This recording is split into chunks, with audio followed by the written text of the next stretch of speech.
Hello and welcome back to Frogboy X1 Gaming. I'm Andrew and today I want to talk a little bit more about AMD and my graphics card experience. I think it's been a while. I think it's been long enough. I think I can milk a little bit more out of this. No, I'm just joking. I do want to talk about this. I've been using this AMD graphics card now since July 3rd. I bought this July 3rd and I've been rocking the 7900 XT now ever since then, and I've played so many games. I've played so many games with ray tracing. I've played so many games with AMD's fluid motion frames now. I've played so many new games that have come out, and my experience across the board, aside from maybe a couple of games that didn't run well at get this, max settings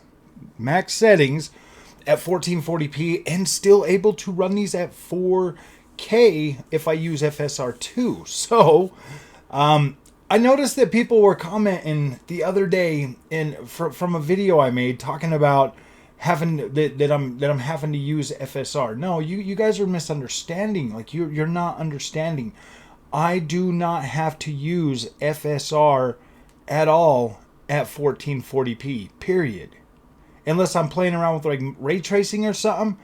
That's the only time I have to use it. When I play my games at 1440p, I'm usually running them native, or I am using VSR, virtual super resolution, to bump them up to 6K, or to bump them up to 4K, then downsample them to 1440p so I get even better looking visuals.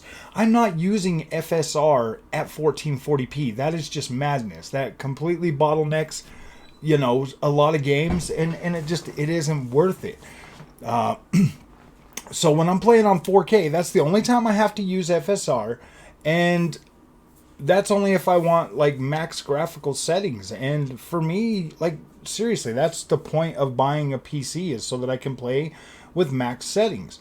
I didn't spend as much money as I did on the PC gaming space to like sit there and play games at medium settings. If I want to play games at medium settings, I'll play them on my Xbox or my PlayStation or my Nintendo Switch. I bought a PC so I could see how much of a difference the visual quality is going to be over the console segment, as well as being able to get a higher frame rate on some of these games that I want to play. Because I'm going to be 100% honest with you. Playing games at 30 frames a second, it is still possible. Like, I can still do it if I have to get on, one of my consoles and play a game at 30 frames per second.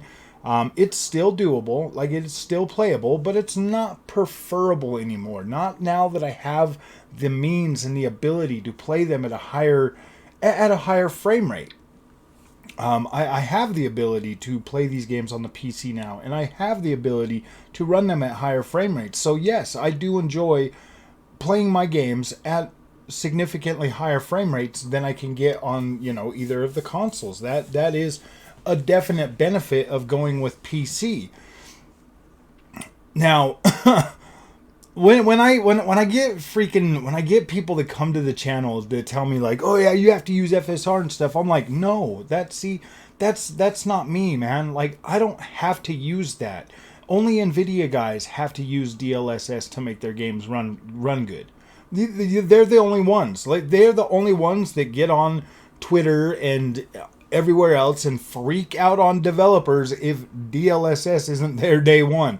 Now, I've asked a couple developers that they're planning on bringing FSR 3, but I don't get on there and demand it and tell them that their game is trash in the in the review section over there on Steam because my DLSS isn't there. See, that's where these guys, kind of miss the point. Or they come here after I make an AMD video and they tell me that like, no, Nvidia is better, and I'm like, maybe for you, Nvidia is better. Maybe for somebody that just loves to pay all that money and get barely, I don't know. I haven't tried a 40 series card. I've been planning on going over to my friend's house and, my friend's PC shop and checking out some of this stuff on like a 4080 or a 4090 and kind of being able to get, like a like a better understanding of, you know, just how those games perform. Because I'm not going to go out and spend another $1,200. I'm not going to go out and buy an Nvidia graphics card just to switch my cards back and forth, just to look at games. I don't have time for all of that. But I would definitely take a trip over there, play some of those games, and see how they run over there. Maybe capture some footage and bring it back here and do like some side by sides or something. I haven't really decided if I'm going to do that or if I'm even interested in doing that, but from what I've seen in benchmarks for the 4080 and the 4090, I don't feel like I'm at I don't feel like I'm at a significant disadvantage, especially when like the only thing they're really getting is maybe like 10 frames a second more and being able to run, you know, the ray tracing a little bit better than what I can get. I don't mind. I really honestly I'm not joking when I say this. I don't mind putting my games at 1080p to run them with full ray tracing. I don't mind doing that. That does not bug me at all. On a 1440p monitor, you can barely tell the difference from 1080p to 1440p. It's not like it's not as big as going from like 4K to 1440p.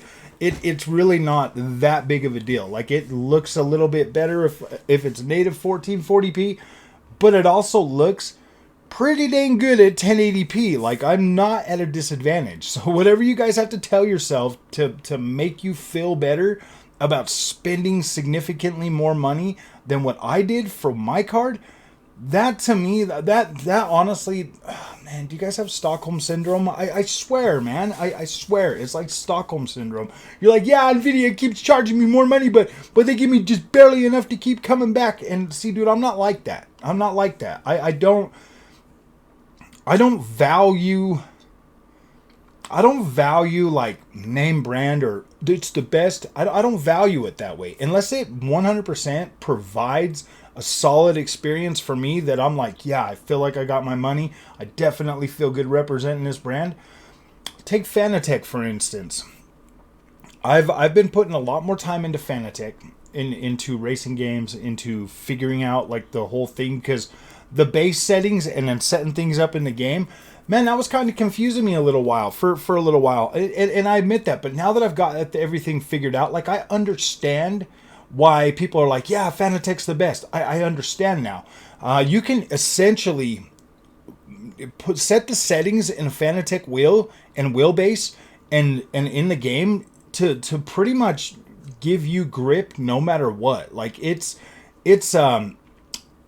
phenomenal, but at the same time, it doesn't necessarily give me that, like, it doesn't necessarily give me the exact same feeling that I get on the Camus. The Camus feels a little bit more realistic in my mind when I'm driving like a rally car or something. But the Fanatec, like, playing some of those rally games, like, I can dial that thing in to where it feels like I have tarmac grip on gravel. So yeah, I understand why people say that's the best, and I agree with them. Like, it is a pretty awesome thing.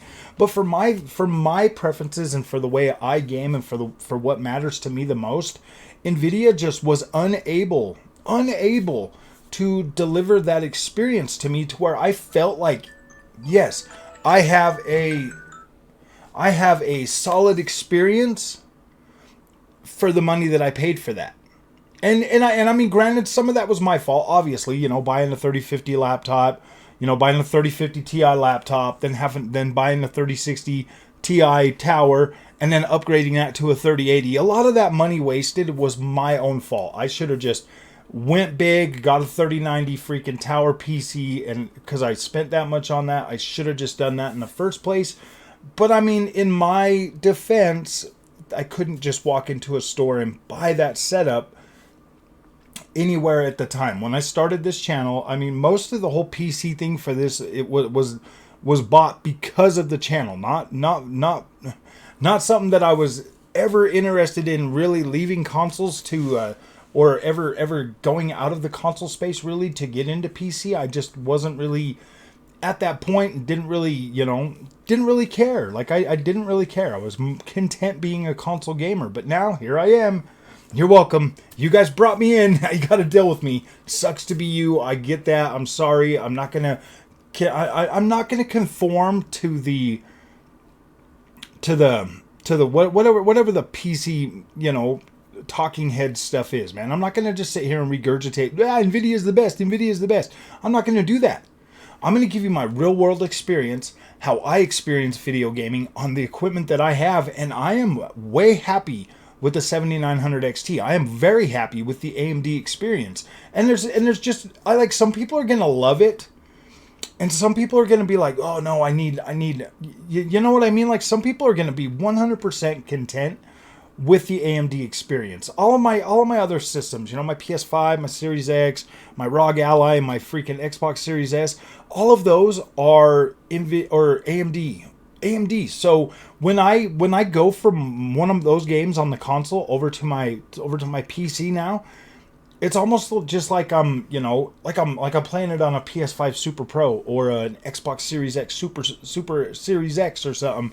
You know what I mean? Like, I just feel like I've just added more power to my console experience, and that's the way it feels. I've got the same technologies that I'm able to utilize on the consoles. I've got the same, upgrade path. I've got the same, pretty much architecture, everything like that. Like, it just feels like a tangible, upgrade from what I already have. And that's where I, kind of like, oh gosh, guys, if they bring out pro consoles, you should probably just get a PC.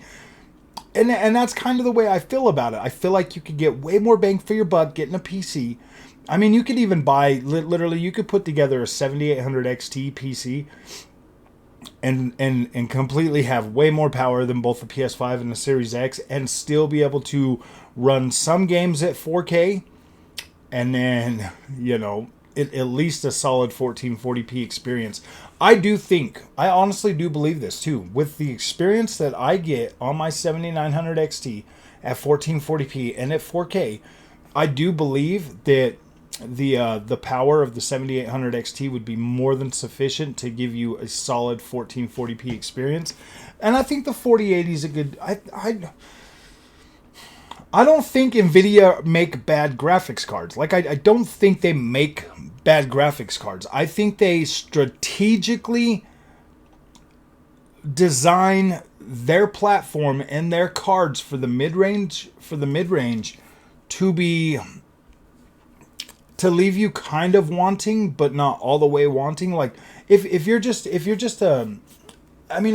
for the gaming, I think you'd be all right. But if you're like one of those people that are getting into PC and you just want like this or this or this, but you only have like a certain budget, I really do feel like you're going to get more bang for your buck going with AMD. Because if you're not doing stuff that needs CUDA cores, if you're not doing intensive work programs like designing video games and stuff, I don't necessarily think you need to pay the extra money that you're going to pay for an Nvidia graphics card, because that's a lot of the things that are factored into the price of Nvidia. And for like these features like ray tracing and DLSS and AI and all of that stuff, like, you're going to pay a premium for that growing technology right now. But what you really want right now is to just play the latest and greatest games at a solid frame rate with good looking graphics. That's pretty much what you want right now. And I mean, like, if you want to sit there and try to nurture this whole thing with the visuals and everything, with the ray tracing and all of that stuff, if you want to try to nurture that and help that grow, like, more power to you. But me personally, the experience that I was able to get with a 3080, and then not being able to have access to FrameGen or any of those other cool Nvidia features that came out, like, that put a sour taste in my mouth. And then you have AMD coming out and they're like, oh yeah, FSR 3, yeah, well, it'll work on Nvidia, it'll work on, and I'm just like, wow, man, that is freaking awesome that they will support their competitors' products with open source technology, so that those gamers can still utilize that kind of technology at the same time as, bringing out, fluid motion frames for their 7000 series, 6000 series GPUs that you can use on pretty much any DirectX 11 or DirectX 12 game. That to me signals like, wow, dude, AMD's going to be there and they're going to create a good product. And like I said in the video the other day, I guess, maybe AMD hasn't always been there, but man, the experience that I get on a 7900 XT, with being able to play all of these newer games and being able to play them at a decent frame rate, at a high frame rate, and being able to like get in here and like really enjoy these experiences, man, I think AMD has a solution or a winning product that they can get, a higher result and be able to provide a better experience for gamers. Is the platform perfect? No. Is Nvidia perfect? No. Neither one of these guys are absolutely perfect. There's gonna be things that you're not gonna like. Maybe you download a driver and it doesn't work and you get like a bug or glitch or something like that. I haven't had any, so I don't have anything negative to say about that.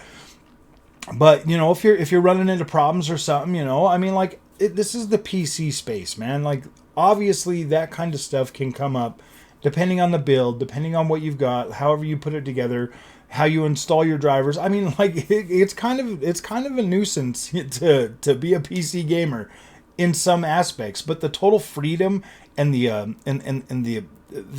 of freedom and expandability and all of the other things that you can do with the 100% control over how and when you play your games and what you can achieve with that, with mods and everything else. PC is an open platform that delivers one hell of an experience once you figure out how to utilize it. And that's it. I mean, if you go with the console experience, it's nice, straight to the point. You get your games and you play whatever the developer was able to get running on your console, and that's fine too. Like, there's a pretty decent sized market out there for that type of gaming, and I hope that continues to grow. I do, and as long as I've been a gamer, I've been a console gamer. So, all right, my friends, thank you for listening to my complaining session. Again, if you made it this far, I greatly appreciate you for watching this. Thank you for the support, and we'll see you in the next one.